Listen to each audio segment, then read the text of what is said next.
नमस्कार मित्रांनो, स्वागत आहे तुमचं नवीन एक व्लॉगमध्ये. तर मी माझ्या दीदीच्या घरी गेलो होतो. ते आळंदीला राहतात पुण्यामध्ये, आणि तिथं माझी आई पण आलेली होती आत्यांना भेटायला. तर मग आमची प्लॅनिंग म्हणली की जायचं बुवा आता फिरण्यासाठी कुठंतरी. संध्याकाळ झाली होती, 9-9:30 वाजले होते.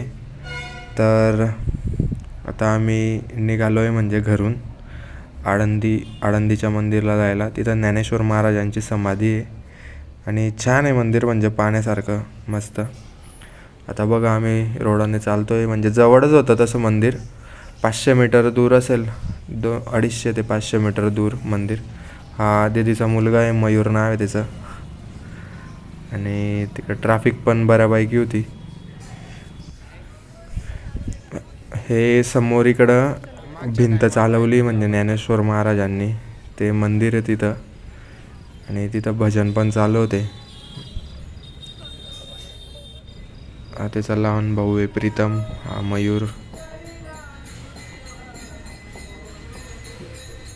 ते भजन चालू होते मस्त जोरात आवाजामध्ये.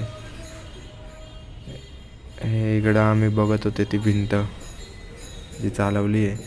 ही याच्या आतमध्ये वरनं त्यांनी म्हणजे बांधकाम केलेलं आहे. आतमध्ये भिंत आहे म्हणे जी चालवली ज्ञानेश्वर महाराजांनी. हे बघा, हे मुलं येत आहेत.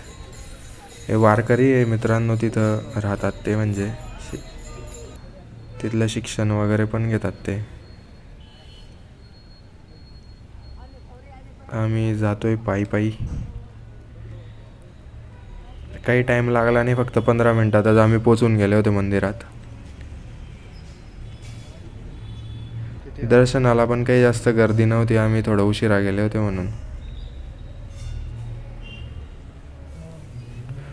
इथं दुकानं होते, तिथनं काही वस्तू घेतल्या आम्ही, ज्या काही घ्यायच्या होत्या त्या. मी तर ते मंत्र जाप करण्यासाठी ते मशीन असते ते घेतलं. बाकी बंद जातील ना आता, घ्यायचं का मग काय.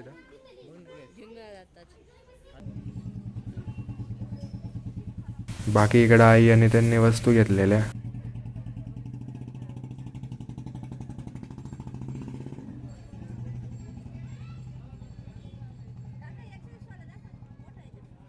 असं बोलायचं ना.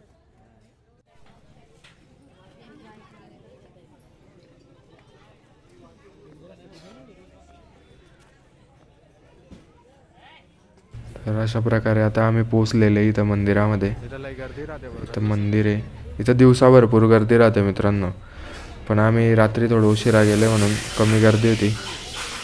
लाईन आहे. इथं फॉरेनर आलेला होता बघा. तो फॉरेनर आहे, त्याला बघण्यासाठी आणि त्याच्यासोबत फोटो काढण्यासाठी लई गर्दी झाली होती. नंतर मंदिर छान आहे, आतमधनं बघण्यासारखं आहे.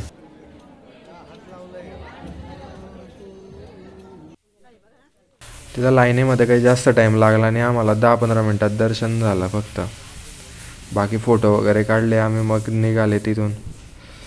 इकडं नदीकडे इंद्रायणी नदी. इथं रात्रीच्या टायमाला तिथं ढोल वगैरे, तर ढोलच होतं ते, जे काय म्हणता येईल त्याला, डमरू. हां, डमरू वाजवण्याची प्रॅक्टिस करत होते तिथले ते वारकरी मुलं.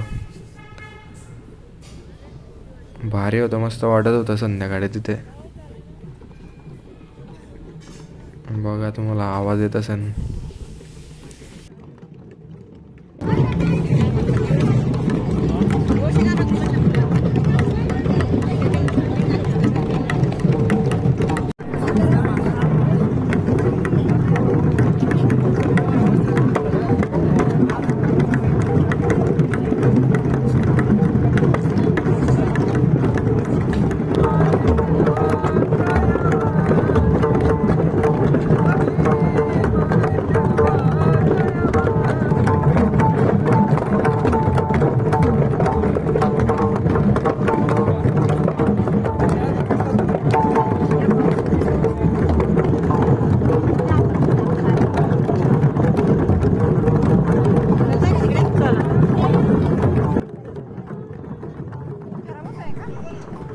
तर मित्रांनो, अशा प्रकारे आम्ही ते बघितलं, तिकडं फिरले, थोडे फोटो काढलेले आहेत.